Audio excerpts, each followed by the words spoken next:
오늘 말씀은 어떤 것으로도 보이지 않는 그 하나님의 사랑을 증명하는 이 문제에 대하여서 사도 요한이 분명한 답을 주고 있습니다. 계명을 지키는 자가 하나님을 안다고 할 수 있다고 합니다. 예수님께서도 나의 계명을 가지고 지키는 자라야 나를 사랑하는 자니 나를 사랑하는 자는 내 아버지께 사랑을 받을 것이요 나도 그를 사랑하여 그에게 나타내리라 합니다. 그러나 안타까운 것은 많은 사람들이 예수님의 이 크신 은혜와 그분의 대속하심을 이용하고 있는 사람들도 있습니다. 하나님께서 우리의 모든 죄를 예수님의 죽음을 통하여 사하여 주셨기 때문에 어떠한 사람들은 아무렇게도 살아도 된다고 생각하는 사람들이 있습니다. 무슨 죄를 지어도 이미 하나님께서 다 용서하셨기 때문이라는 것입니다. 그러나 바울은 이 점에 대해서 우리에게 분명하게 말씀하고 있습니다. 로마서 6장 15절 말씀에 그런즉 어찌하리요 우리가 법 아래 있지 아니하고 은혜 아래 있으니 죄를 지으리요 그럴 수 없느니라. 하나님의 은혜를 받은 사람들은 죄의 종이 아니라 의의 종입니다. 의의 종은 하나님께서 주신 말씀을 또 지키며 살아갑니다. 이 명령은 단순히 율법을 지켜야 한다는 의무사항이 아닙니다. 이는 예수님의 말씀대로 예수님의 사랑에 대해서 전제하고 있습니다. 그러므로 예수님을 사랑한다고 하면서 예수님의 계명을 지키지 않는다는 것은 예수님을 사랑하지 않는 것입니다. 다시 말해서 예수님을 사랑하게 된다면은 우리는 예수님의 그 계명을 지킬 수밖에 없습니다. 예수님에 대한 우리의 사랑은 오직 한 가지, 사랑하는 예수님의 말씀을 따라서 이 세상을 살아가는 것뿐입니다. 세상은 심는 대로 거둔다는 하나님의 법칙대로 움직입니다. 우리 오늘 말씀 4절에 보면 저를 아노라 하고 그의 계명을 지키지 아니하는 자는 거짓말하는 자요 진리가 그 속에 있지 아니하되라고 말씀하고 있습니다. 우리가 예수님을 안다고 해도 그의 말씀대로 살지 않으면 우리는 예수님을 안다고 말할 수가 없는 것입니다. 결국 그 사람의 열매가 예수님을 닮은가를 통해서 그가 진정으로 예수님을 아는 자로 판단할 수 있습니다. 우리나라 속담에는 콩 심은 데 콩 나고 팥 심은 데 팥 난다는 말이 있습니다. 바로 심은 대로 거둔다는 것입니다. 많이 심은 자는 많이 거두고 적게 심은 자는 적게 거두는 것입니다.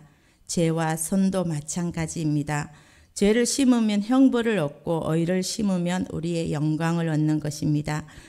이 말씀에 대해서 이사야 3장 10절로 11절 말씀에 의인에게는 복이 있다고 합니다. 그들의 행위에는 열매를 먹을 것이요 악인에게는 화가 있는데 그의 손으로 행한 대로 그가 보응을 받을 것이라고 합니다. 성실과 정직한 모습으로서 우리가 심은 대로 거두는 법을 믿으면서 우리의 자리에서 반드시 우리가 심어야 할 것이 있습니다. 그것은 우리의 기도이고 또 우리의 행함과 믿음과 또 사랑과 봉사 그리고 사랑의 언어들을 우리는 반드시 심어야겠습니다. 예수님을 또한 우리가 철저하게 의지할 때는 또한 선한 열매를 맺습니다. 5절 말씀에 누구든지 그의 말씀을 지키는 자는 하나님의 사랑이 참으로 그 속에 온전하게 되었나니 이로써 우리가 그의 안에 있는 줄을 아노라고 말씀합니다. 사도 요한은 이 구절에서 하나님의 사랑이 온전히 녹아있는 사람은 그의 말씀을 반드시 지킨다고 말하고 있습니다. 이는 열매로서 그 나무를 알아본다고 하신 예수님 말씀입니다. 그들의 열매로 그들을 알지니 좋은 나무마다 아름다운 열매를 맺고 또 못된 나무가 나쁜 열매를 맺나니 이러므로 그들의 열매로 그들을 알 것이라고 말씀하고 있습니다. 여기에는 우리에게 또한 주는 교훈이 있습니다. 그것은 나무와 열매는 둘이 아니라는 사실입니다. 좋은 나무는 좋은 열매를 맺고 또 나쁜 열매는 나쁜 열매를 맺게 되어 있습니다. 하나님의 자녀는 하나님의 자녀로서의 열매를 맺게 되어 있습니다. 그러나 세상에 속한 사람은 세상의 열매를 맺을 수밖에 없습니다. 예수님께서는 자신을 참 포도나무요 우리를 그의 가지라고 비유하셨습니다. 그러면서 내 안에 거하라. 나도 너희 안에 거하리라. 가지가 포도나무에 붙어 있지 아니하면 스스로 열매를 맺을 수 없음 같이 너희도 내 안에 있지 아니하면 그러하리라고 말씀하셨습니다. 우리는 가지로서 반드시 포도나무에 붙어 있어야 합니다. 포도나무에 붙어 있는 가지는 포도 열매를 반드시 또 맺게 되어 있는 것과 마찬가지로 예수님 안에 있는 성도들은 반드시 의의 열매를 맺을 수밖에 없습니다. 우리는 예수님을 떠나서는 아무것도 할 수 없습니다. 단지 우리는 참 포도나무이신 예수님께 반드시 붙어 있기만 하면 되는 것입니다. 그리하면 예수님께 속한 좋은 열매를 맺습니다. 예수님 안에 있는 사람들은 또한 사랑할 수밖에 없습니다. 6절 말씀에 보면 저 안에 거한다 하는 자는 그의 행하시는 대로 자기도 행할지니라고 말씀하고 있습니다. 하나님 안에 거한다는 이 의미는 보통의 의미가 아닙니다. 거룩하신 하나님의 안으로 들어간다는 것입니다. 그렇게 되면은 우리는 하나님 안에서 살고 하나님께서는 또 우리 안에 거하게 됩니다. 이렇게 되면 우리의 삶에서는 하나님의 뜻대로 살지 않을 수가 또한 없습니다. 예수님의 삶이 바로 그러한 삶이기 때문입니다. 하나님께서는 당신의 은혜를 받은 사람들 또한 이 세상에서 살아가도록 그냥 내버려 두지 않으셨습니다. 만약에 그러하다면 우리의 힘으로는 이 세상의 악의 세력을 이기지 못했을 겁니다. 그러나 예수님의 죽으심으로 죄 짓기를 좋아하는 우리가 죽었습니다. 예수님의 살아나심으로 우리는 새 생명으로 거듭나게 되었습니다. 바울은 이 사실을 다음과 같이 고백합니다. 내가 그리스도와 함께 십자가에 못 박혔나니 그런적 이제는 내가 산 것이 아니요 오직 내 안에 그리스도께서 사신 것이라. 이제 내가 육체 가운데 사는 것은 나를 사랑하사 나를 위하여 자기 몸을 버리신 하나님의 아들을 믿는 믿음 안에서 사는 것이라고 합니다. 그러므로 우리는 결코 혼자가 아닙니다. 예수님께서 우리 안에 사심으로써 우리는 예수님과 함께 살아가게 되는 것입니다. 따라서 우리의 행함은 달라질 수밖에 없습니다. 바로 예수님께서 행하시는 대로 우리도 행하게 되는 것입니다. 왜냐하면 우리 속에 우리가 주인으로 있는 것이 아니라 우리가 죽고 오직 예수 그리스도께서 주인으로 계시기 때문입니다. 예수님의 또 이 행함이라는 것은 바로 우리 이웃과 우리 형제를 사랑하는 것을 또한 의미합니다. 요한복음 13장 34절 말씀에 새 계명을 너희에게 주노니 서로 사랑하라. 내가 너희를 사랑한 것 같이 너희도 서로 사랑하라고 말씀하셨습니다. 예수님의 이 행함이란 형제를 사랑하는 것입니다. 그분은 우리를 위해 죽기까지 하셨습니다. 마찬가지로 우리 역시 그분과 같이 우리 이웃과 형제를 사랑하는 것이 마땅합니다. 우리 성도들에게는 이제 더 이상 우리의 자신을 위해서 사는 것이 아닙니다. 우리는 죽고 또 오직 우리 안에 거하시는 예수 그리스도께서 사시는 것입니다. 그러므로 우리는 모두 그분의 행하심대로 행하여야 합니다. 곧 사랑하는 삶을 살아야 한다는 것입니다. 우리가 진정 예수님을 영접하고 예수님께서 우리 안에 사신다면은 우리는 자연히 사랑하는 삶을 살 수밖에 없습니다. 7절 말씀에 사도 요한은 말합니다. 사랑하는 자들아 내가 새 계명을 너희에게 쓰는 것이 아니라 너희가 처음부터 가진 옛 계명이니라고 말씀하고 있습니다. 여기서 요한이 말하는 계명이란 바로 사랑하라는 것입니다. 그리고 요한복음 13장 34절의 말씀에 주님은 제자들을 향하여서 서로 사랑하라고 말씀하시면서 그것이 당신이 주시는 그 새 계명이라고 말씀하셨습니다. 우리가 최선을 다해서 지켜야 할 계명은 바로 사랑의 계명입니다. 하나님을 사랑하고 또 이웃과 모든 사람을 사랑하는 계명입니다. 옛 사람을 벗어버리고 새 사람을 입어야 하는 것입니다. 8절 말씀에 다시 내가 너희에게 새 계명을 써노니 그에게와 너희에게도 참된 것이라 합니다. 이는 어둠이 지나가고 참 빛이 벌써 비침이라고 하였습니다. 새 시대는 새로운 법칙이 필요합니다. 또 사도 요한은 바로 새 시대에 필요한 새 계명을 말하고 있습니다. 역사적으로 본다면 항상 어둠의 세력이 승리할 것 같다가도 결국 망하게 되는 것을 볼 수 있습니다. 반드시 빛은 어둠을 이기게 되어 있습니다. 우리가 자연을 봐도 항상 소생의 기적이 일어납니다. 밤이 가고 아침이 오는 것은 자연의 현상이지만은 거기서 우리는 새로운 삶의 희망을 찾습니다. 혹독한 겨울의 추위에도 앙상한 가지만 유지하던 나무들이 봄이 되면 아름다운 꽃과 열매를 맺는 것 역시 소망의 기쁨입니다.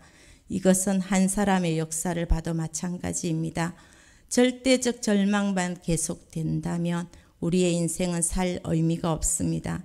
새로운 또 희망을 바라보고 살 때에 또 삶의 재미가 있는 것입니다. 역사를 통해서건 자연이나 한 인간의 삶을 통해서건 어둠의 시대가 있다면 또한 반드시 밝은 빛이 비치는 새로운 시대가 열리게 되어 있습니다. 예수님께서 오심으로써 모든 인류의 운명이 다 바뀌게 되었습니다. 예수님의 오심은 밝은 빛이 비치는 새로운 시대가 열린 것을 의미합니다. 9절 말씀에 보면은 빛 가운데 있다 하면서 그 형제를 미워하는 자는 지금까지 어두운 가운데 있는 것이요라고 말씀하고 있습니다. 여기에서 빛 가운데 있다는 것은 거듭난 것입니다. 구원받은 것입니다. 어두운 가운데 있다는 것은 죄 가운데 있다는 것이며 구원받지 못한 것을 의미합니다.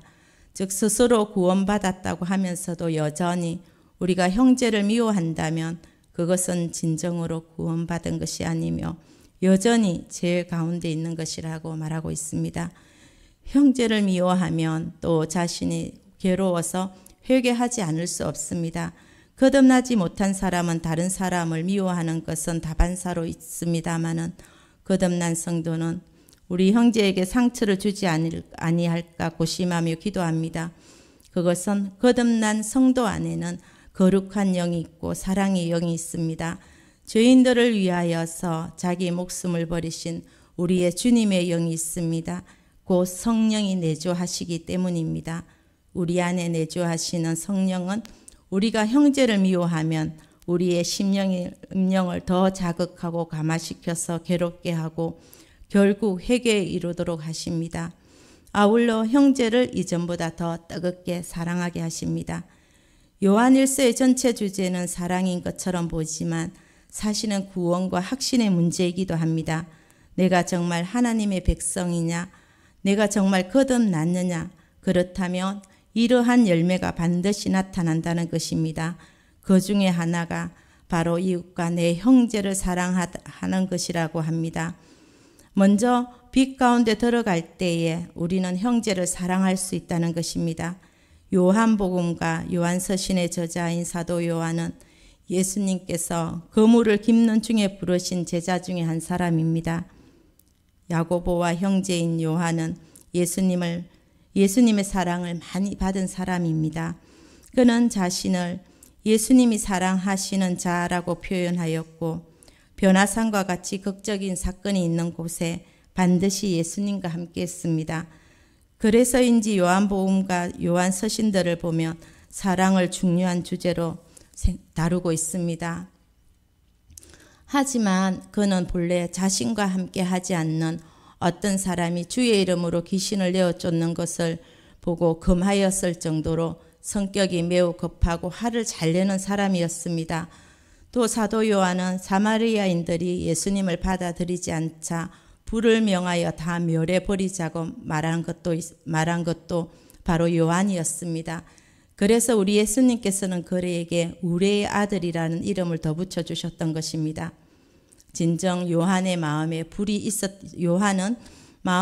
있었던 사람이었습니다. 하지만 요한이 쓴 성경을 보면 도저히 그가 그런 사람이었다는 것이 믿어지지 않습니다. 그 모든 글의 주제를 보면은 생명이며 사랑이고 빛이고 또 영생이며 거듭남 등입니다. 그가 놀랍게 변화되었음을 말해줍니다. 그 변화는 바로 예수님의 십자가의 사건을 통해서입니다.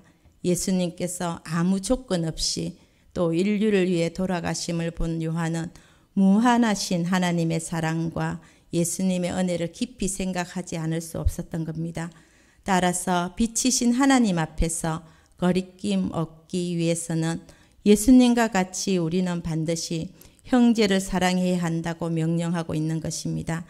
예수님의 사랑으로 사랑하면 우리는 형제뿐 아니라 원수까지도 사랑할 수 있습니다. 왜냐하면 하나님과 원수되었던 우리를 예수님께서 죽기까지 사랑하셨기 때문입니다. 하나님께서는 사랑의 메시지를 몸소 우리에게 보여주심으로써 우리로 주님과 형제를 사랑하도록 하셨습니다. 사랑하고자 하는 갈망이 우리 안에 불일 듯 일어나야 하는 것입니다. 더구나 하나님께서는 그의 강한 능력으로 온전한 사랑을 이루려 몸부림치는 우리를 도우십니다. 우리는 연약하지만은 우리 안에 계시는 하나님은 강하신 분입니다.